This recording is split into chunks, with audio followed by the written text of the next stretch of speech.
Assalamualaikum warahmatullahi wabarakatuh. Perkenalkan, saya Teza Dinata, mahasiswa dari Universitas Malik Saleh dengan Prodi Administrasi Publik Angkatan 2024.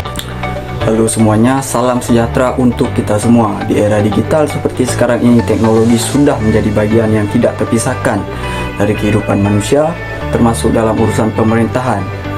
Masyarakat saat ini tidak hanya menuntut pelayanan yang cepat, tapi juga mudah, transparan dan bebas dari pungli. Untuk menjawab pertanyaan tentang 6 hal tersebut, pemerintah mulai bertransformasi dari sistem pelayanan konvensional menuju sistem pelayanan berbasis digital atau yang kita kenal dengan e-service.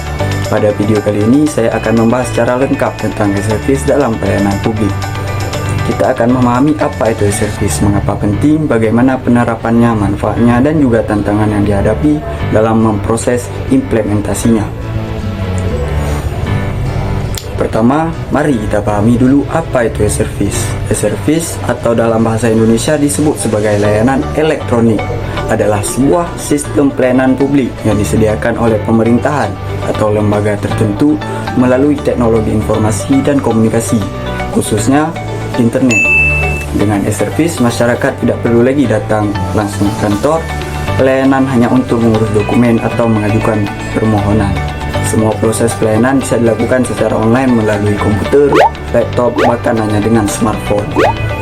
Contoh sederhana yang bisa kita ketemui yaitu mengurus KTP, KK, akte kelahiran, BPJS, SIM, hingga pembayaran pajak hanya dari rumah tanpa harus antri di kantor. Semua itu dimungkinkan karena adanya layanan digital.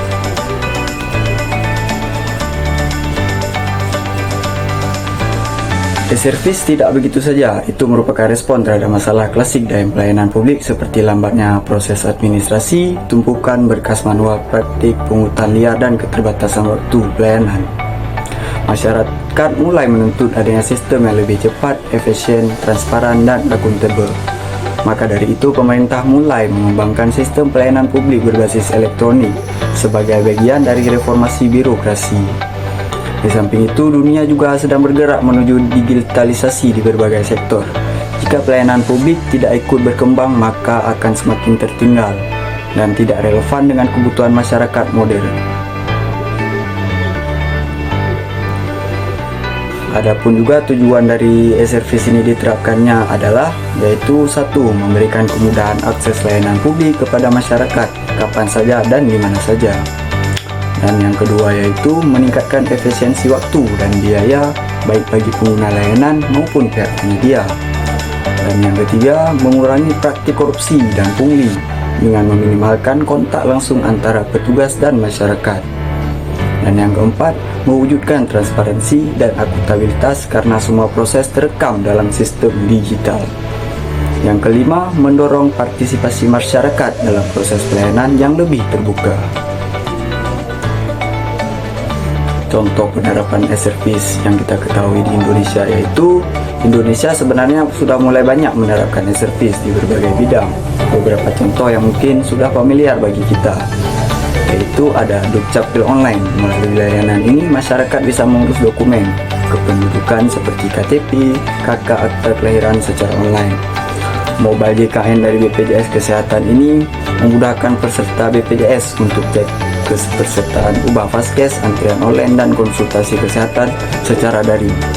DJP Online, sistem pajak online dari Direktorat Jenderal Pajak yang memungkinkan wajib pajak untuk lapor SPT, bayar pajak, dan cek status perpajakan secara real time. Ada Lapor Go.id, platform yang mengadukan masyarakat yang terhubung ke berbagai instansi pemerintah. Perizinan online OSS, Online Single Submission, layanan untuk pelaku usaha dalam mengurus izin usaha secara terintegrasi dan berbasis digital. Manfaat e-service bagi masyarakat dan pemerintahan. E-service memiliki dampak yang sangat besar bagi masyarakat maupun pemerintahan itu sendiri. Bagi masyarakat, layanan bisa diakses 24 jam tanpa perlu menyesuaikan jam kantor. Hemat biaya transportasi karena tak perlu datang langsung. Proses pelayanan jadi lebih cepat dan tidak ribet. Mengurangi antrian dan menghindari kerumunan. Bagi pemerintah, sistem pelayanan jadi lebih efisien dan terstruktur, dokumentasi lebih tertata, semua data tersimpan rapi dalam sistem digital, mengurangi beban kerja manual bagi pegawai. meningkatkan citra dan kepercayaan masyarakat terhadap instansi pemerintah. Namun, meskipun terlihat menjanjikan, implementasi e-service juga memiliki tantangan besar. 1. Akses internet yang belum merata terutama di daerah-daerah pelosok atau terpencil.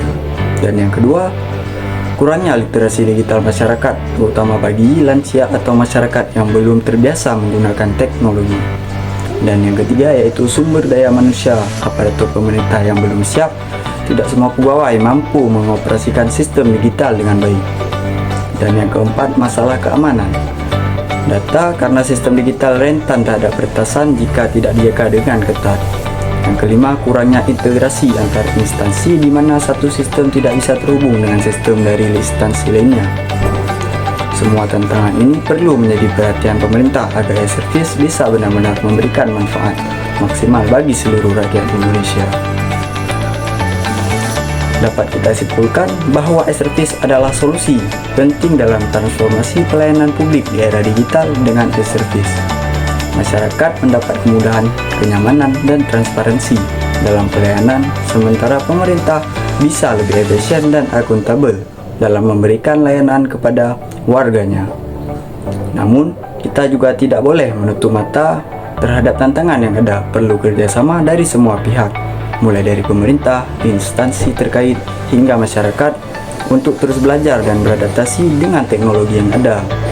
Harapannya ke depan, e-service bisa menjangkau semua lapisan masyarakat secara merata tanpa terkecuali demi mewujudkan pelayanan publik yang lebih baik, cepat, bersih, dan modern. Terima kasih sudah menyimak video ini, semoga bermanfaat dan bisa menjadi inspirasi bagi kita semua dalam membangun pelayanan publik yang lebih berkualitas di masa depan. Assalamualaikum warahmatullahi wabarakatuh.